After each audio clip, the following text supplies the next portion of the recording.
মনে করেন গেলে 1150 টাকা হলো ফি, এখন গেলে 8-10 হাজার টাকা এমনি যায় বসে থাকে। 1150 টাকার কথা বলে 8-10 হাজার টাকা। 8-10 হাজার টাকা লাগে। আসসালামু আলাইকুম, অসংখ্য ধন্যবাদ ভাইজান আপনাকে কথা বলার সুযোগ করে দেওয়ার জন্য। তো সর্বপ্রথমে জানতে চাচ্ছি আপনি কেমন আছেন?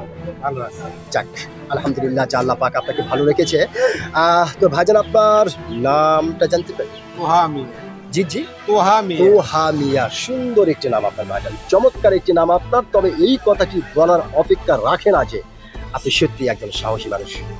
আপনি ছোটবেলা থেকে প্রচণ্ড একটি সাহসী মানুষ, এটা কিন্তু আপনাকে দেখে বোঝা যাচ্ছে।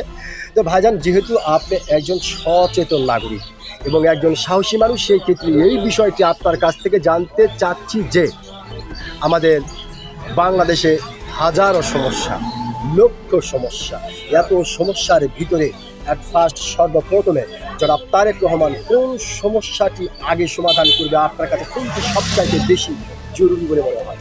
আমার মনে হয় ভূমি অফিসটা সবচেয়ে বেশি করার দরকার। ভূমি অফিস। হ্যাঁ। আচ্ছা, কেন এই যে ভূমি অফিস সমাধান, মানে এই সমস্যা হচ্ছে? মনে করেন গেলে 1150 টাকা হলো ফি, এখন গেলে 8-10 হাজার টাকা এমনি যায় বসে থাকে।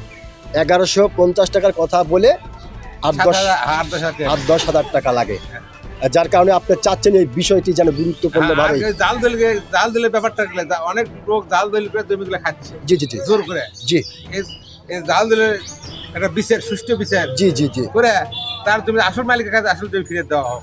জি জি, ধন্যবাদ ভাইজান আপনাকে। সত্যি আপনি যে একজন সাহসী মানুষ, আপনি কিন্তু আপনার সাহসিকতার পরিচয় দিয়েছেন।